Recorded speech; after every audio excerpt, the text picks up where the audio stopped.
is limited, and I believe that that uh Katerina, do you want to just say hello? Hi everyone, good evening. I'm Katarina. I'm a future psychiatrist. I'm calling in from Jersey City. Nice to meet you all. Great.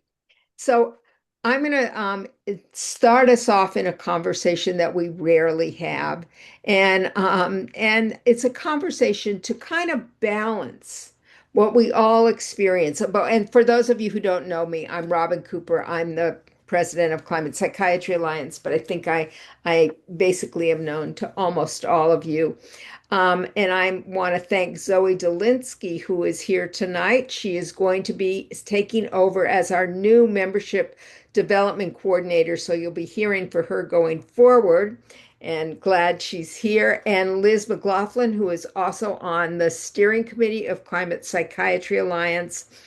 Um, I thought that in the gloom and doom of what we all know, that is all over our newspapers and is always on our mind as we face the poly crisis and the climate crisis that we are so attuned to, that there are moments that we rarely take to say, are there any good things happening? Is there another slice? And I don't want to use this as a Pollyannish moment to say things are going well, it's all fine and dandy out there. But I do want to call our attention to there are other things than the disasters and the crisis that we're experiencing. Before you came on, all of you, we were chatting, and Harriet's now in Utah, where there's a hailstorm and a wildfire smoke and soot coming down from the air. We all know this. We all know that at this moment in time, Western Europe is sweltering, and that's a part of climate change. But there are other things going on. And I thought about this in terms of okay, it's really hot in Western Europe, but what can we get some degree of hope from that are happening now? And given that, I'm just going to share one of my things that to my attention this week. Monday, and this is proof that elections do matter. Mayor Zorhan Mandami signed into the New York City plan an executive order to protect 1.4 million New York City workers from outdoor and indoor heat exposure. And that's a really big program and commitment around protecting workers and the issues of equity and recognizing the incredible impact that those people take on facing the heat exposure from climate crisis. So that's just to start us off on there's some good stuff happening in places. Where I thought of organizing things today was to think about some things at an international level, at state achievements, and then some very granular local kinds of achievements that are happening, things to celebrate and get involved with. So that's how our panelists, or those people who are going to share tonight, are going to reflect those kinds of endeavors.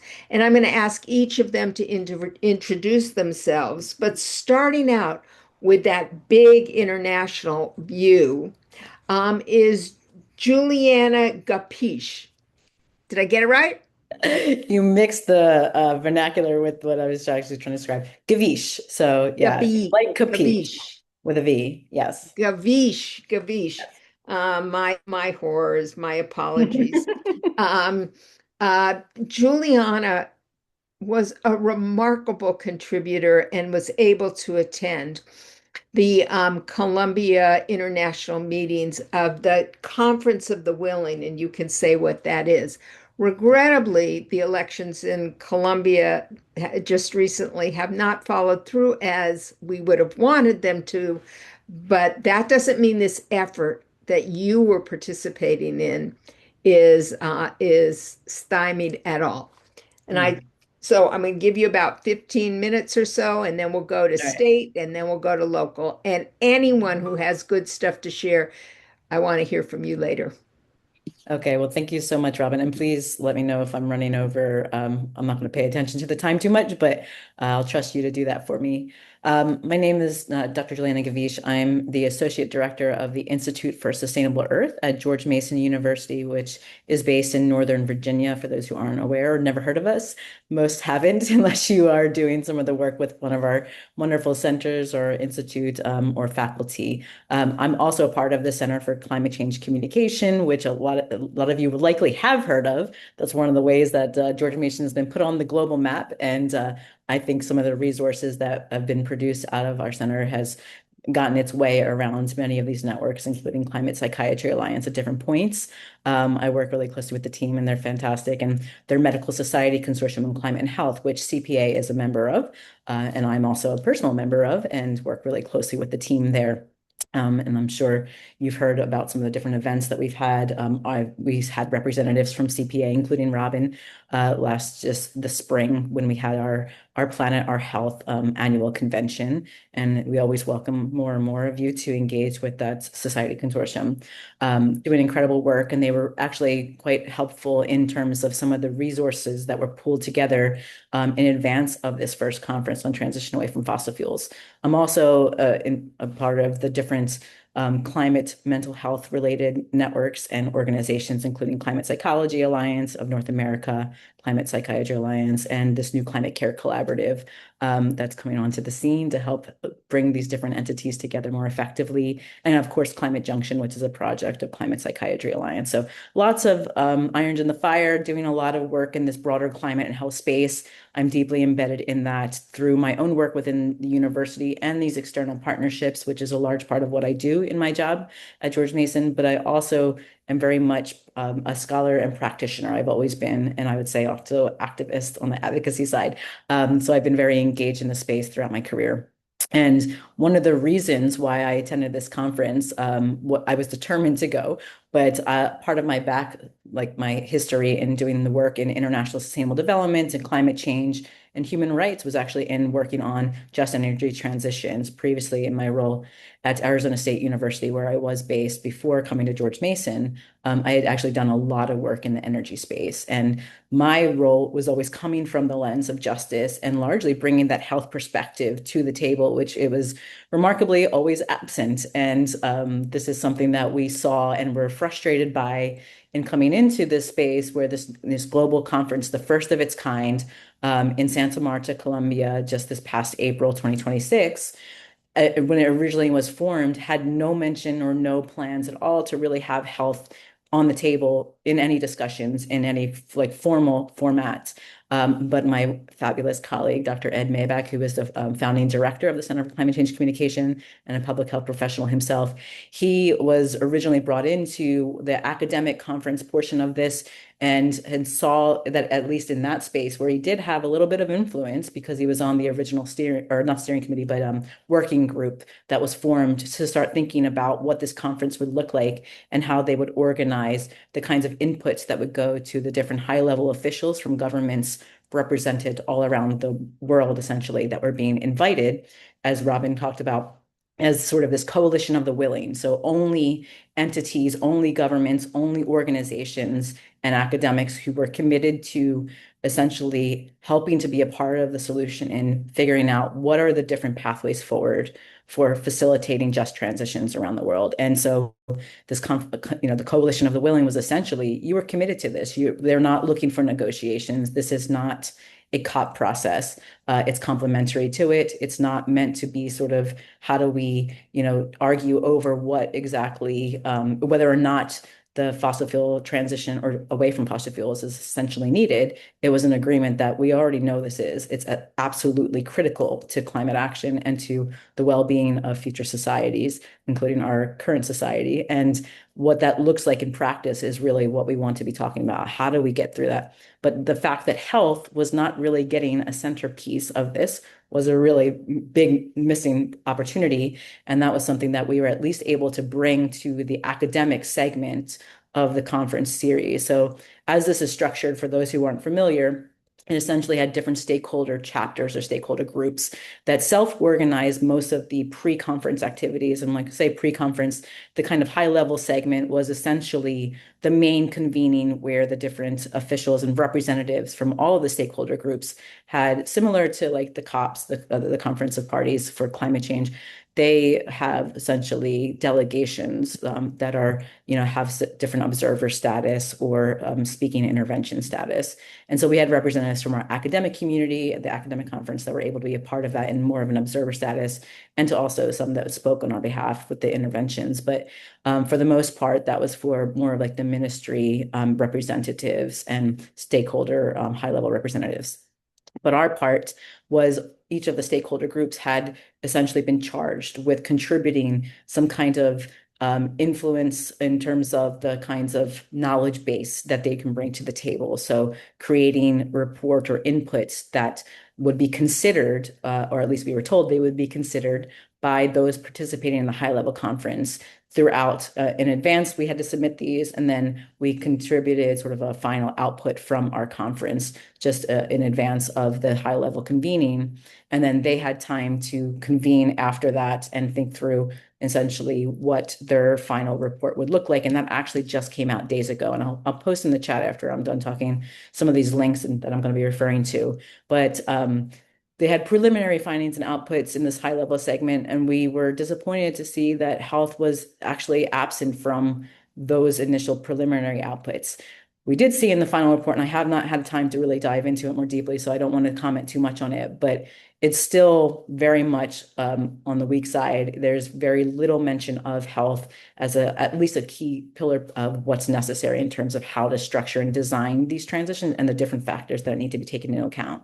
Now, that's after putting a lot of effort and different documents together, resources to be considered, and the kinds of key messages that were submitted along with those resources to help the different officials, those who would be essentially charged within their own countries, to think about what this process looks like, who needs to have a seat at the table in helping to design that, and what are the critical considerations that need to be taken into account. What's the knowledge base that's already there?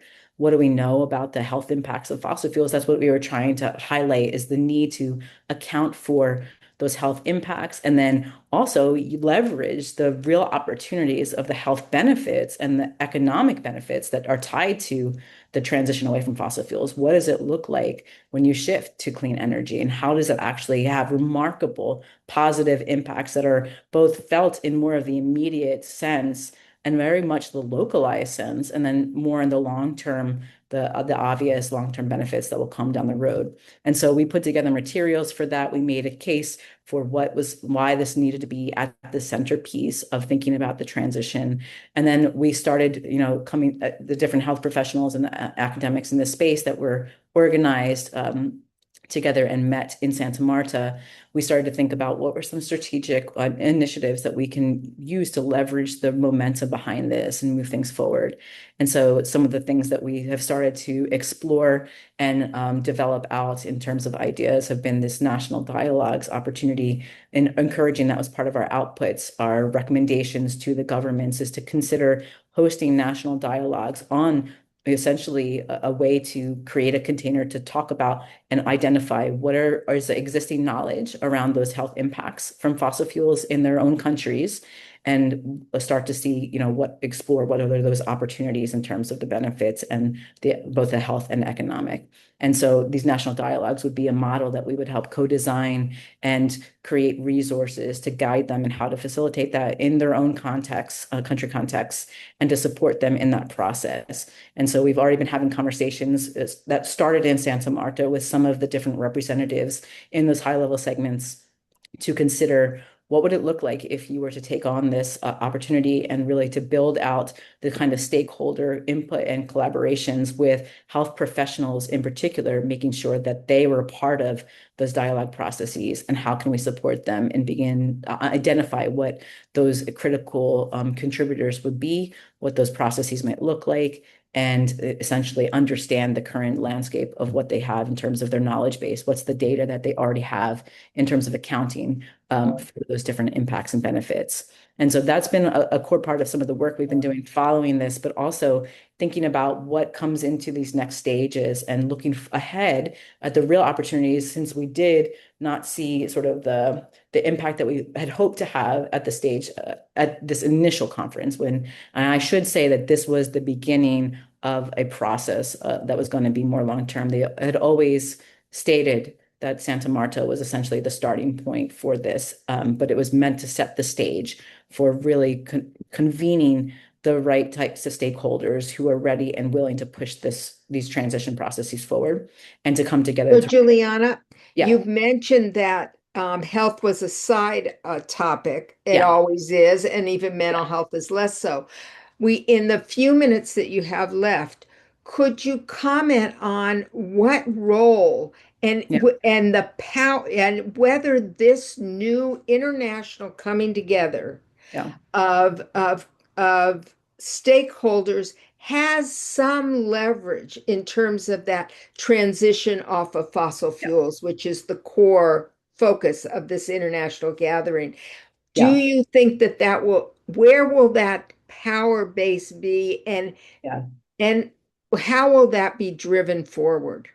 That's exactly what we are actually starting to strategize around right now is like, what can we be doing now looking ahead? And that's what I was getting towards in terms of this second conference that will be co-hosted by Tuvalu and Ireland in 2027. They have not set the dates for that yet, but the conversations I'm already a part of helping to think through from our academic community side, which intersects with the social movements and nonprofit NGO space. That was another segment or chapter, a series of chapters actually for the different stakeholder groups. They will have, again, these convening spaces, but we're already building out essentially a different pathways forward for engaging with the key leaders who are shaping these next conference and proceedings. And what is it going to look like? And how can we make sure that health is brought more to the center of the discussion and it's connected to all of these other justice elements that are critical, the human rights pieces, the affects the rights of the workers, the ways in which we're looking at indigenous communities as being the most another types of most vulnerable communities. How are we making sure that health is constantly brought into those conversations? That's part of what we've been doing and talking to these different stakeholder groups and forging more of those kinds of collaborations. And the Global Climate Health Alliance has been one of our collaborators in that, and they were really strong in helping to make sure that health was part of some of these other dialogue spaces. But again, it was all in the periphery. So what we're trying to do now is work more hand in hand across these different stakeholder groups and also with some of the key leaders, organizing leaders of this next conference series and connect it to some of these other intervention points, like COP31, for example, that's coming up in Turkey. Because health, for those who aren't aware, is actually going to be on the official agenda for the first time, one of the 10 key pillars that never has had that space before. And so we really want to make sure that that's getting the attention it's due. And even if it's not necessarily going to have the full weight of what we want at this first, run at it, that we're going to have a strong presence there. And so connecting that, and there was a lot of efforts around the different intervention points that are coming through. Like for those who are familiar with the processes out of COP, like they have in Bonn this preliminary negotiation meetings, and that just took place. And there was a lot of from the health community. I wasn't unfortunately able to be there. They were part of that conversation, but trying to make sure that we're bringing the fossil fuel and health conversations together and working with those who are helping to lead the transition efforts to make sure that they are constantly thinking about health from that perspective as well. And that is including the fossil fuel treaty initiative. For those who are not aware of those, that organization, they essentially were at the forefront of this conference. They're all the work that they've been doing over the years have been to try to develop out a treaty process for countries to sign on to initiate these fossil fuel transitions. They essentially helped bring this initial Santa Marta conference to life.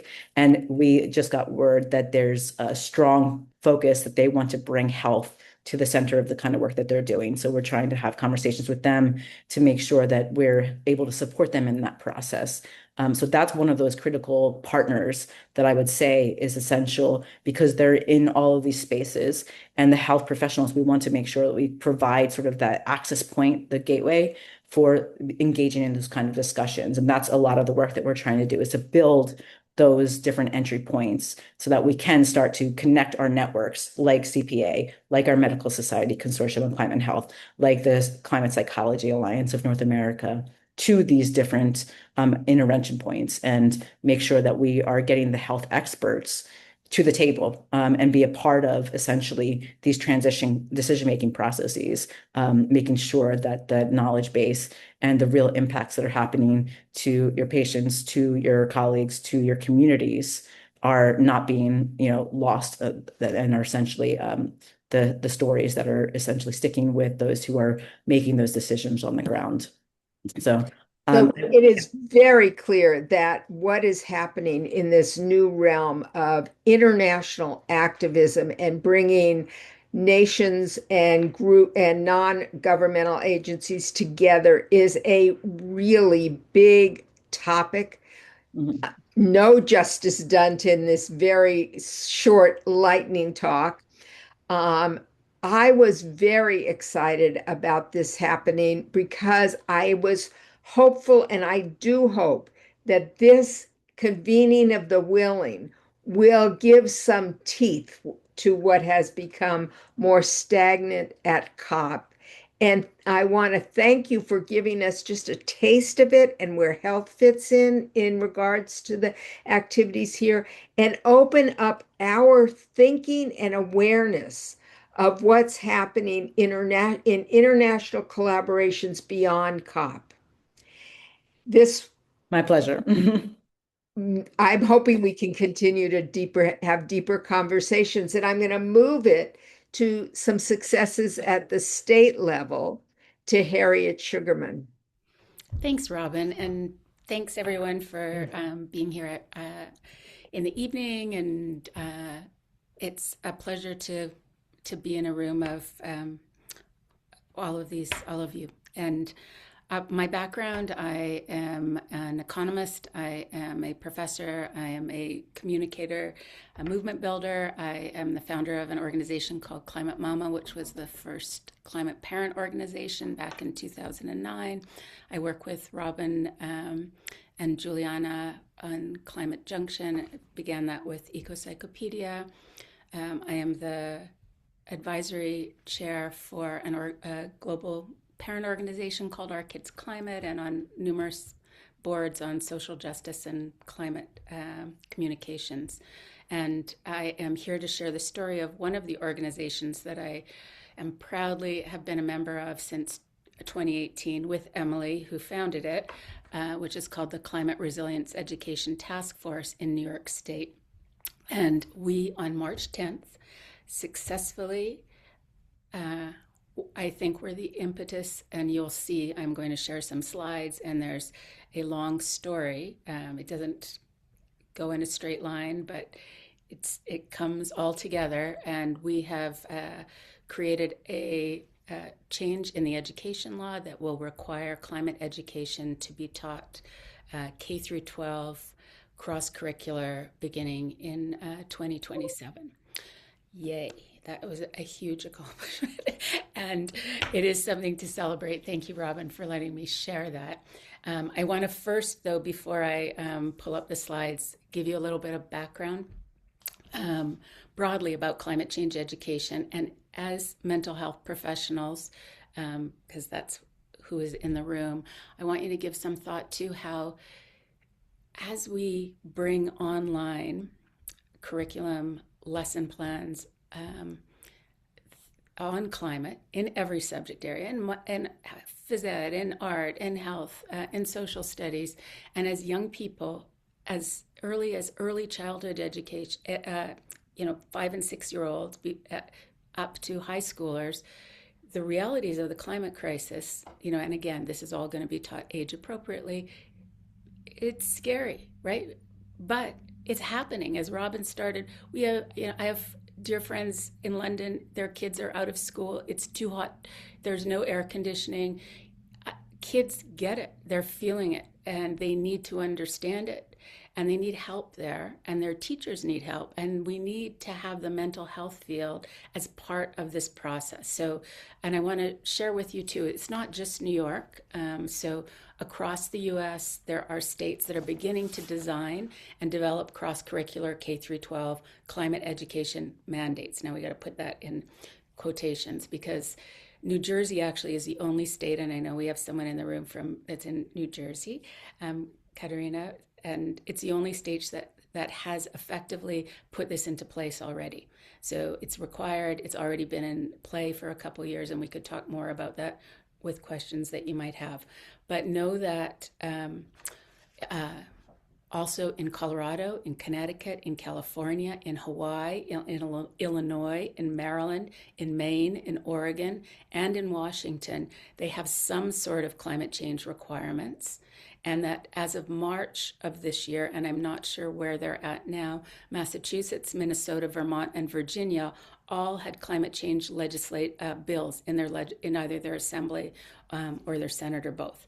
So this is an area.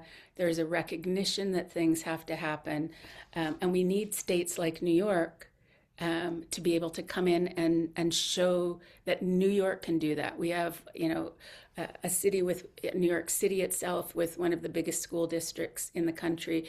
Our state has, is one of the biggest public school education states in the country. And if we can do it in New York, and again, we're far away from doing it, but we've begun to do that because we've established the law. We're partway there, and we are going to need your help to get it where it needs to be in professional development, for educators, for guidance counselors, for teachers, for communities, for parents, for families, for young people, so that they see climate change education as an opportunity when every job becomes a climate job, because that is what has to happen. When they graduate, whatever they want to do, we all have to be part of this solution. So know that too, as there is no nationwide requirement for climate change education in the US, right? Or in any country, actually, except for Italy.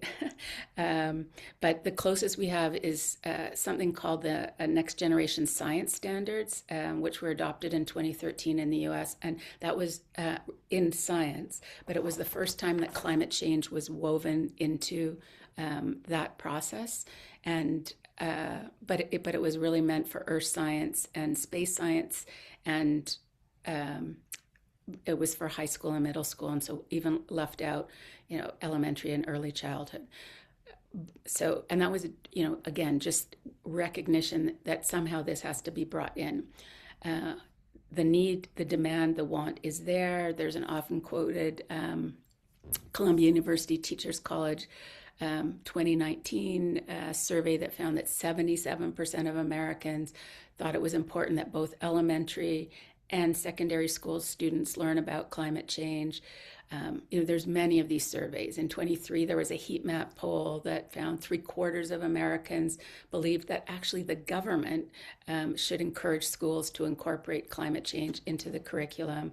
And we have a Yale, which George Mason and Yale worked together on these climate communication studies. And there was one in 24 that found that 78% of American adults somewhat or strongly agree that schools need to teach about the causes, the consequences, and potential solutions to global warming. And young people want this too. There was, Julianna was talking about, globally, well, there was a UNESCO study that was done in 22 where 91% of young people that were surveyed said that they needed and wanted more climate change education in school, and that there was a real disconnect between what they were learning and what they were feeling and seeing. So there's some broad background, and also hope. I think there's lots of work in this direction at the state level. Nationally, the opposite, clearly, as the Department of Education, is being pulled apart. But I want to share with you actually some slides that my friend Emily put together for us for so that we can just document, because we want to do this in many places, our success and what we did in New York. And maybe it will give you some ideas of things that you can do in your state. So I'm going to go through them rather quickly, but let me just pull them up. And so again, thank you, Emily, for putting these together. And let me just go through them now rather quickly. And so, as I said, right, we didn't do it in a straight line, but we did it over time. So CREDIFS is a program of the National Wildlife Federation. That's where Emily is working as a director on climate education. And we founded CREDIF back in 2018. Let me just put this on. Let me go through it. Okay, here we go. In 2018, and we would meet quarterly, and we're trying to figure out, where should we put, as educators, as formal and informal educators, as students, where do we put our energies? And we began by focusing on New York City because we were there in New York City, and it was a time when New York was putting together its climate One NYC, which is a climate plan for the city, and it didn't have education in it. And so we began to reach out and say, this should have a way to engage our students on climate education. And they did. They put it in there. The next year, we brought on, through CREDIF, a youth steering committee, because I think that's really important too, and something for you all to think about how, it needs to be intergenerational, a lot of the work that we're doing. So we're getting different viewpoints and different ideas. And we started with 7 students, and we're now over 60 students from all across the state. And they actually were the ones that began looking at what kind of bills exist, what is happening on climate change education in the state. And at the same time as they were beginning that process, we started, Emily put together with the New York City Teachers Union a survey of, because you want to find out where's your baseline. Are they teaching climate change education? And here is New York, right? If anywhere in the state of New York or elsewhere, they should be teaching it in New York. And what we found from this survey, which we quote often, is that the average across the city, across each subject area, was 2 hours a year. 2 hours a year of climate change education in a place where actually there's support for teachers to, and it's getting more. We want to recreate the survey. We need funding to do that. If anybody in the room has ideas on that, please be in touch with me or Emily. Anyway, so the next year, CREDIF partnered with WeAct, which is an environmental justice organization in New York, so that it was clear that justice and equity were front and center in this whole process, and that those were not forgotten as we move this forward. And I think that's really critical. And so this was at the same time that the New York State's climate law was being put forward and moved forward, and we also inputted into that. And actually climate education, or education, is found in over 150 places in that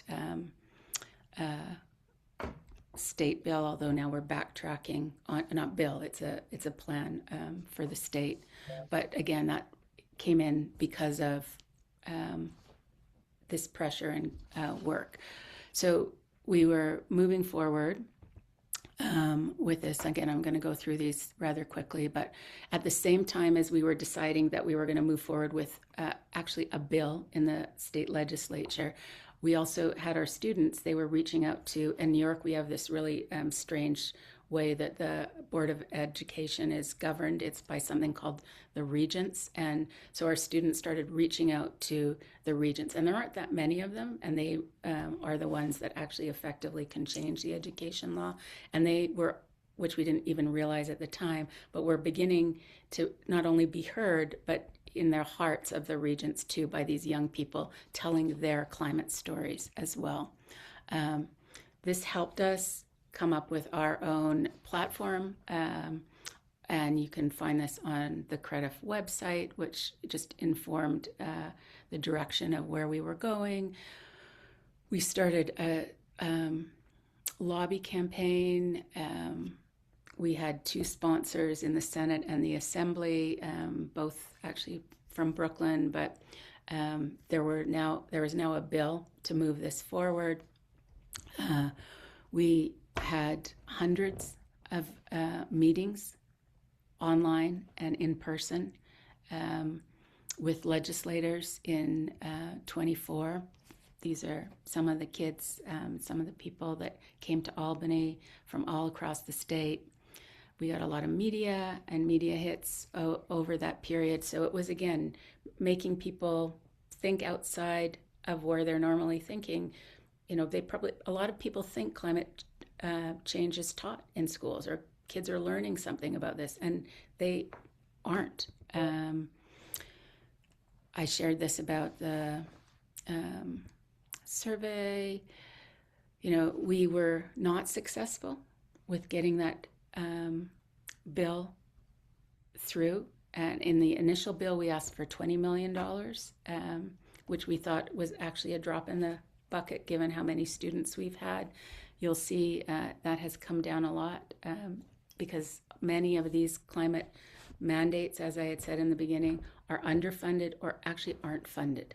And so in order to provide professional development for educators, to develop curriculum and lesson plans, you need money to make these things happen.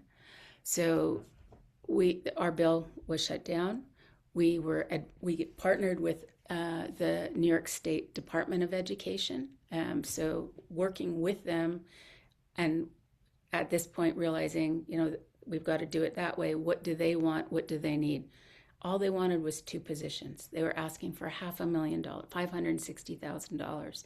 And so this was a different way for us to go in and try to get funding either through the governor and her budget directly, or through this different budget process at the state level. And all the while, right, we have hundreds of NGO partners now.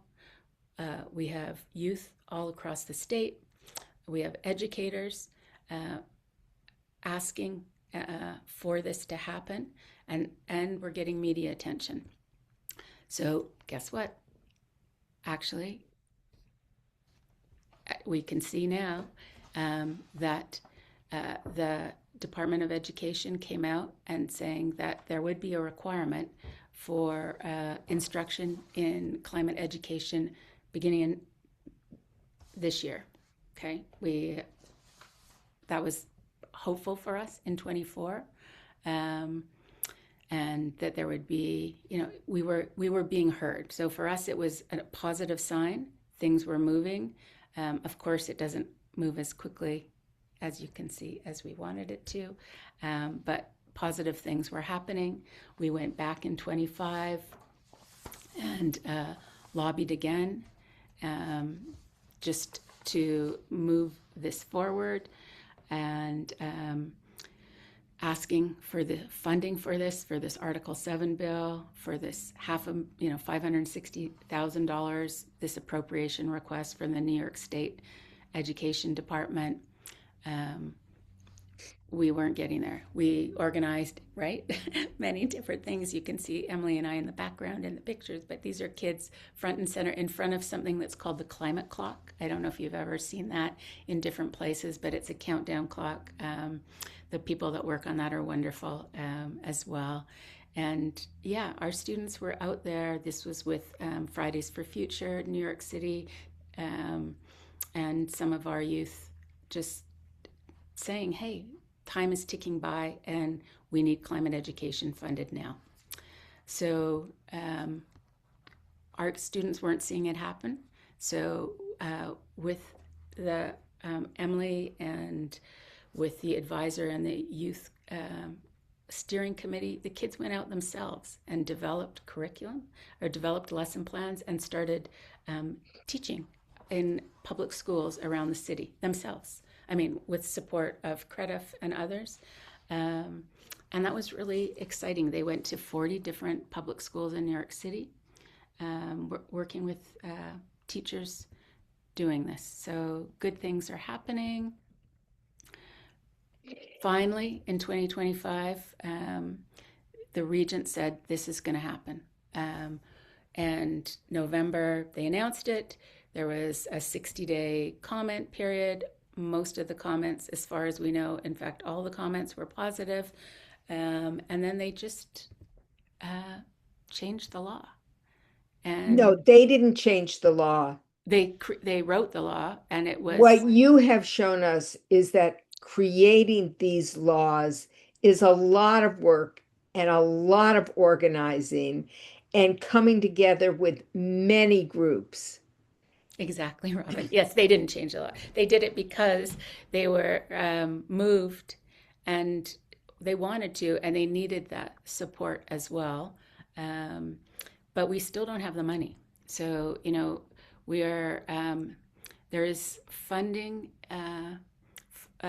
This is tied up with other parts of the education budget for New York State. I'm actually going to just get through I'm going to I'm gonna have to have you Yeah, wrap up I'm going to because stop that. But I want to just say that we continue to, to demand the funds, that there's something, money there. We are told by the regents that it's mixed in with other funding. This $500,000 is like 0.001% of the education budget of the state. It's tiny.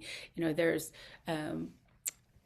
the things that the state funds, like a golf tournament or building, it's outrageous, right? And this is for every student all across the state. So yeah, so it is good news. We have now put it on the map.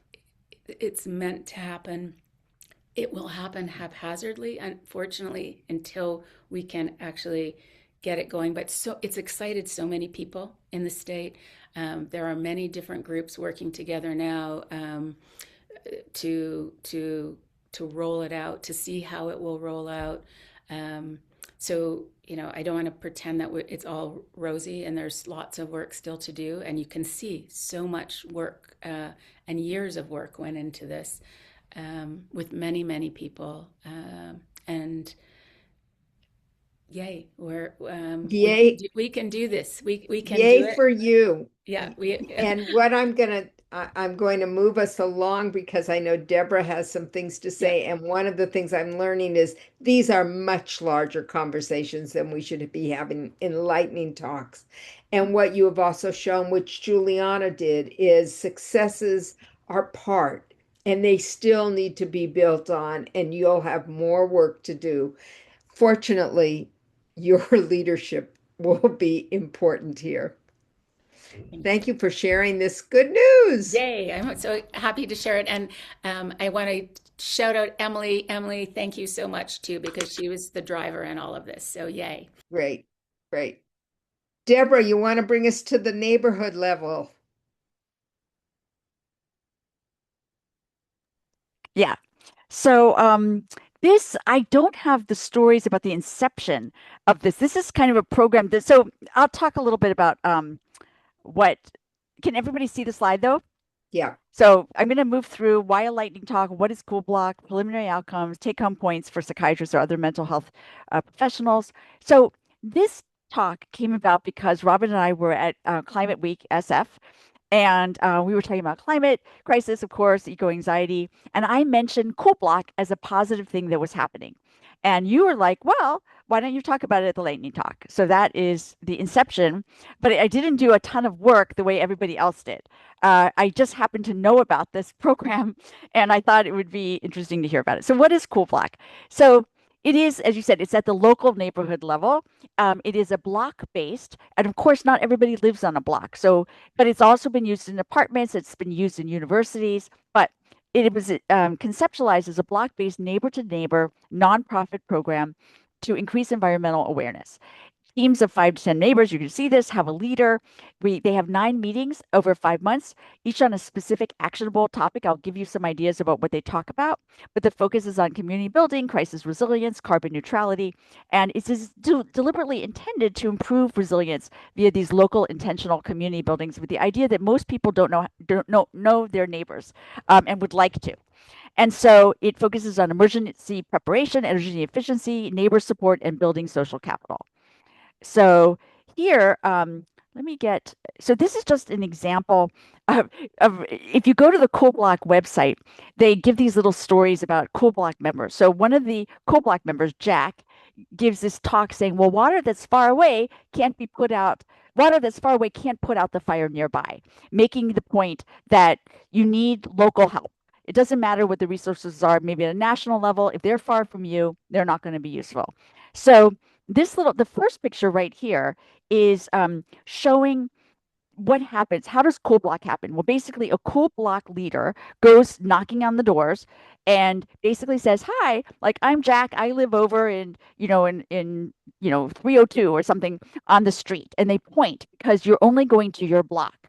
And you say, "Oh, I'm going to be having this meeting. Would you like to meet your neighbors? Here's the thing." And there's a script that you're actually given, so you don't have to make anything up. The script is something like, I already said, you point to your house. I'd like to invite you to my home to hear about a new program. And then the person, hopefully drawn by the appeal of getting to know the neighbor, agrees. And then, along with a bunch of other people on the block, they get together for a cool block meeting. And so that's kind of what you see in that other sort of photo. As with the meeting, the cool block leader explains the goals, like making the neighborhood safer, I already saying, more connected, most of all, resilience against climate change. And then after the next meeting, maybe they'll describe their dream block. So everybody's, again, in that positive sort of focus. What would we like to see here? So for some, that might means that no cars so that children can play on the street. So, like those slow streets. But I think when this was started, people didn't have slow streets. And at each month, neighbors take turns. And part of the appeal is getting to see what your neighbor's house looks like. So you get to go to their house. And so anyway, and that's very deliberate. But then each neighbor becomes, by taking a turn as the host, they become the expert on disaster preparedness. Like maybe for 1 week, it's going to be about like, how do you get a go bag? How does everybody get a flashlight? Does everybody have a radio that will work through solar power or something like that? Or a fire extinguisher, things like that, a medication bag, or energy preservation, like turning off appliances. It's so people exchange resources, advice, and general help. And one of the quotes from one of the people in there was saying, before Coal Block, everybody would have been on their own in a disaster. They might have gotten to know each other in a hurry, but they didn't have the kind of social collaboration that Coal Block fosters.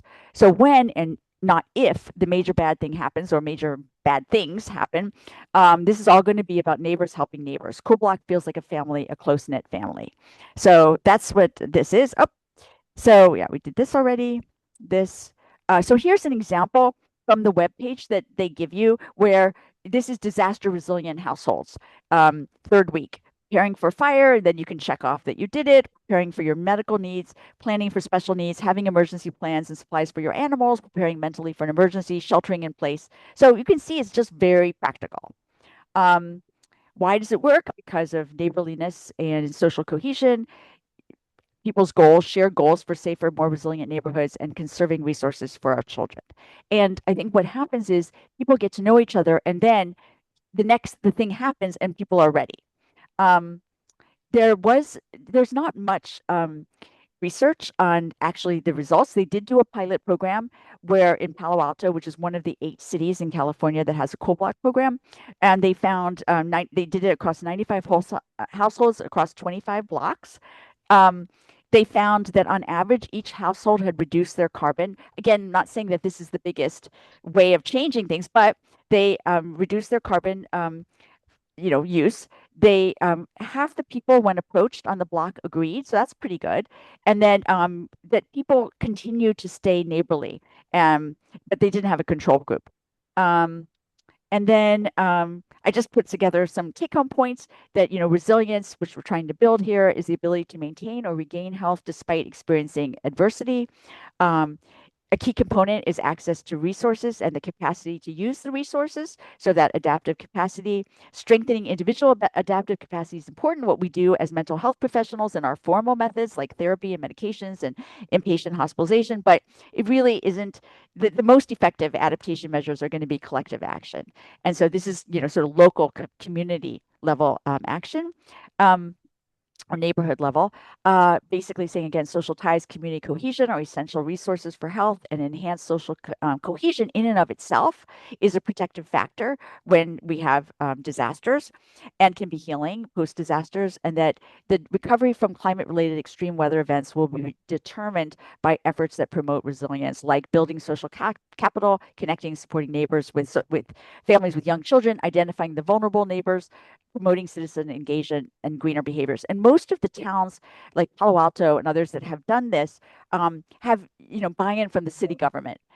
So anyway, this is, a short talk. So people who might be interested can go to Cool, if you just look up Cool Block. And there also is a Cool City challenge. And that was my lightning talk. Thank you. Thank you. So we've got a few minutes and I'm able to stay after for a little bit of time. I know that I think I make these too short for how much we are covering, but a little taste of some good stuff happening out there.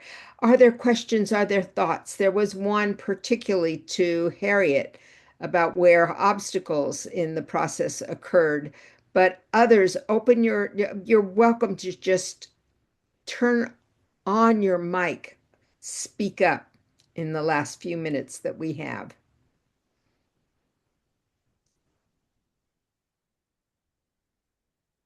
I think Deborah's shown us a very concrete way that many places are considering neighbor to neighbor resilience in the realm of climate change and creating more cohesive connectedness. But this is what she's shown is a very laid out way to do that. Yeah, though I'm kind of interested. I was just looking at the chat and what Harriet had written about that it looked political to make a requirement for teachers. And I don't know if cool, I mean, I don't know if there, but what you said, I just would be interested in hearing more. You said that that was heading in the wrong direction. You learned that, but it educated you. How would you, maybe I'm not quite understanding how you would did it a different way if you had not started out by thinking Right. about it so Well, much as a law. right. You know what? I mean, I think we went back and forth a lot. Initially, should we try to get a law on this? Actually, New Jersey, which has been successful, which was what we were trying to base what we did on, didn't have a law. They worked with a large group of teachers. They had the First Lady of New Jersey was really behind it, and then the funding for it came out of the governor's Uh, budget. Um, but we felt that if it was New York is very different in different parts of New York, and whereas some places might be receptive, others maybe needed to have, law. actually the weight of the law behind them. But when we weren't really told in the beginning, and we went, and we didn't waste the time at all, but we came to understand that in that there is trying to be a separation in many states and in New York between what the legislature can impose on the Department of Education Mm. in terms of what should be taught to students, right? And so this became, and as climate change became politicized, Yeah, right. this was seen as is it something that is then you can't do this. We can't say it has to be taught. Although in other states, they've done it very simply. In Illinois, there's like a very simple bill that moves this forward. They actually looked at what we were doing, our bill. We shared it with them before they even started. And because ours was quite robust, and they decided that wasn't the right way for them. And they did. And so they do have a law. In New York, it ended up that it wasn't going to work that way. And we also realized we needed to be much more closely aligned visibly with the Department of Education, because they wanted to make sure if they did this, the legislators, is that really what the Department of Education wants? Yeah. State Yeah. Department. So we did, it was, you know, they wanted this, but they just needed some seed money to get it going ultimately. We think they need a lot more money, and you will need more, they will, to train the teachers, etc. But um, yeah, there's really creative ways we can make that happen too. Thank you. Yeah, no, that's helpful. I think maybe like Cool Blog was able to do stuff because it was about neighbors and I maybe just think didn't had a it's different different. sound to it. But of course, it's a much lower level lift. And they had a philanthropist, David Gershon, I think, who really, I think in the beginning was super interested and pushed it along. Yeah, we all need that, right? We need a Yes. philanthropist behind to move some of these things forward and along. But I'll just Um, note because I did some work with the Climate Mental Health Network a few years back, maybe even longer at this point. Actually, like working with teachers to understand who were teaching about climate change, and that wasn't specifically to New York, but we had people from all different parts of the country, including some that actually were in New Jersey, where climate change had already been integrated into the educational system more effectively, and understanding sort of still the limitations that educators have and the real fear that they have about how to teach that, because even when it is integrated, even when it is written into law, there's still all of that contention around it that they get from the parents, they get from the communities, and the emotional weight of it all on top of that. And so the work I was doing with Climate Mental Health Network is actually to understand the support needs that they have. But a lot of what they were actually talking about was the very politicized nature of how they actually deliver on that education in their own classrooms. And that was really difficult to hear coming from, especially those who are more advanced in terms of the, welcoming climate education into their school systems. yeah, yeah. yeah, there. I think again, CPA. There is a real role in as these move forward. You know, and maybe there's some joint funding opportunities or ways to do that, so that we actually have guidelines for educators, for administrators, on how to cope with the emotions that come around this. You know, there was something that came out, I don't know, I think it was from the federal government, I'm sure it was, just that how can we be teaching climate change because it creates mental anxiety for students? You know, really, it's so backwards, but um, that's there too. Never, in addition to the what, as Juliana was saying about the politicized nature of it. So But I did see in your quick slides that mental health is included as a component, and that also reflects how education occurs. And we don't just give facts that are overwhelming to kids who can't manage it or to teachers who are stuck then with managing those. And I think that that was included yeah, in one of the slides that I saw. we've really tried, and we've talked about it at every retreat we've had or way forward. But um, you know, it won't happen unless it's not. It's not written into the, the law is a line now. It's so simple. So we can't let them forget all of those parts. Absolutely. Yeah. I'm going to do the awful job of pulling of us having to close this out for tonight. And I know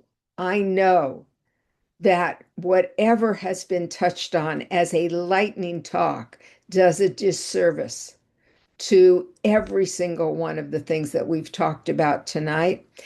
But I want to then just leave with the idea that the mega message here is that there are many components. It is like a jigsaw puzzle. And each of you have put in one piece of the jigsaw puzzle in the bigger scope of activism around climate, climate health, and climate mental health, and that they all come together and they're really important. And I'm just going to close with sharing a book that I bought at the National Park bookshop when I was recently camping. Rebel Girls Climate Warriors. This is my attempt to educate my grandchildren. But I want to just acknowledge that every single one of you in this room is a rebel girl climate warrior. I don't think we have any men here today, and that we all need to celebrate the contributions that each of us bring. And I want to rewrite this with each of you having a page. Thank you for being here. Thank you for putting this Um, together. Thank Thank you, And you. Robin. we thank you can very hang much. out for a bit if you'd like or not. Right. I'm to head out, but this was great. Thank you. Thank Thank you you. Thanks, so much, everyone. everybody. Bye-bye. Thank you. Nice meeting you. Bye. And Robin, thank you for being willing to share that offering around, or the invitation around for everybody. So It will be, we will share the recording of it. no, no, And I just, I'm talking about the email I sent you earlier, the one you replied to. oh, that one. Oh, my memory. Things flowed Yeah, out of my memory. Yes, Giselle and I meet tomorrow and we will be attending to some of those tasks. I appreciate it. And these are big topics. It was hard to cover all this.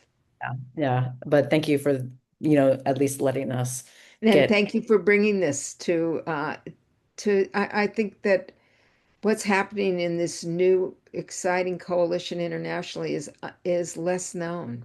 Yeah, it is very much like there's sort of the group that was deep in it, and then you come out of it and you're like, people have no idea what actually happened there. Like there's so much, because it was a lot of chaos going into it, and now we're trying to actually be more strategic about how we're bringing this to the broader public. Now that we know what this is, and how we can more effectively move forward. So a lot of lessons Yeah. learned, but Yeah. say As that. that's also true, I believe, in the field building efforts. Agreed. Same Agreed. thing. Yeah. Thanks a lot. Bye, Be everybody. well. Colleen, Giselle, are you still there?